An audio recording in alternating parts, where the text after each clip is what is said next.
This episode picks up on the Interceptor with Kilowog and Razor eating individual meals. Kilowog bumps Razor intentionally on his way to the table.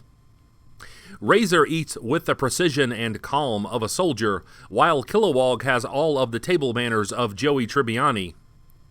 If I may draw a parallel to pro wrestling, this episode continues the story of Razor's babyface turn. He's still trying to sift through the complicated feelings about his recent actions, the Red Lanterns and the Green Lanterns. Kilowog has been much less enthusiastic about Razor joining the team. He and Razor get heated during the meal. Hal enters the room and diffuses the situation, but when he directs Razor and Kilowog to shake hands, they respond in a far too literal fashion. The scene is interrupted by a message from a ship captain named Gore, whose ship, the Truvidon, has hit a pinhole. This demonstrates one of the basic functions of the Green Lantern Corps, the rescue of sentient life. The gravity from the pinhole threatens to crush the Truvidon. The tow cables from the Truvidon, as well as the tractor beam from the Interceptor, fail to pull the Truvidon from the gravity well.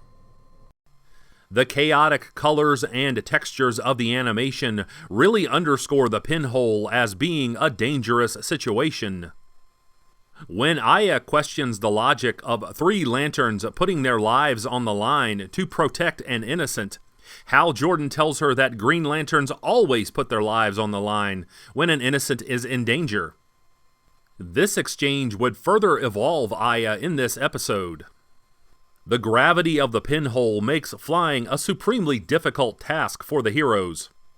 They fly outside of their ship and attach the tow cables manually, but this only stabilizes the ship rather than pulling it free. Kilowog petulantly takes multiple opportunities to bump and push Razor, as the animosity between the two of them continues to escalate. Once the heroes are on the Truvidon, they realize that the situation is even more complicated than they thought. Captain Gore is unaware that he's transporting alien eggs from a destroyed planet. The heroes realize that they can't simply extract him. They have to protect the eggs as well. When Hal takes Gore to the Interceptor, Kilowog and Razor finally come to blows. Hal returns and breaks it up, but the situation is growing more dire by the second. On the Interceptor, Aya suddenly vanishes for no apparent reason. Gore panics and tries to pull his ship free using the Interceptor, but the cables pop off. As the heroes nearly fall to their deaths in the compacting Truvidon, Kilowog makes giant bubble constructs to pad their fall. I always take note of each construct in a Green Lantern adaptation, since they should always be varied and situation appropriate. Hal is able to brace the ship with his construct, but the pinhole's crush is inevitable. Kilowog flies outside and demonstrates the strength of his will. He makes a jetpack to stabilize the ship once more, to his own peril. Mysterious small robots show up inside the Truvidon and begin crawling around the ship. Hal tries to blast them away, but they're unfazed by his Green Lantern energy. Razor and Hal erroneously think that the eggs have hatched, but even before the resolution of this story point, I remember thinking that these didn't look like organic life. Hal and Razor attempt to outrun the robots to the engine, but when they arrive in the engine room, the engine is frozen. The score works very well with the excellent voice work here to make the scene seem even more urgent. As the small robots invade the engine room, Hal deduces that they're not hatchlings at all, but Aya. Aya had put herself into these small robots, and Hal once again demonstrated his quick thinking under pressure. The small Aya bots restart the engine, but the gravity outside is still increasing. Kilowog is out of his ring charge, and he nearly floats to oblivion. But he's unexpectedly saved by Razor. Meanwhile, Hal takes the controls of the Truvidon. As he so often does, Hal Jordan acts on instinct. Hal flies the ship toward the pinhole. Then he uses the increased velocity to slingshot the ship out of the gravity well. Even in deep space, Hal Jordan's pilot sensibilities serve him well.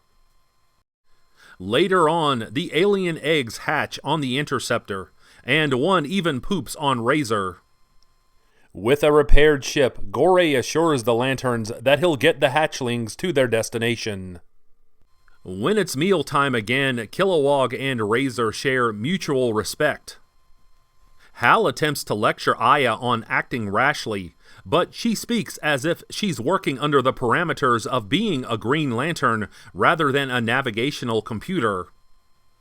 When Kilowog tells Aya that she can't possibly be a Green Lantern without a physical body, a stunning scene plays out in front of them. As the three disbelieving Lanterns look on, Aya builds herself a body and completes it by infusing it with her intelligence. I've sometimes heard comic book fans say that comic book stories and their subsequent adaptations are only as interesting as the villains who inhabit them. As this episode proved, that is not always the case. This episode was driven by the everyday perils of deep space and how the Lanterns deal with them.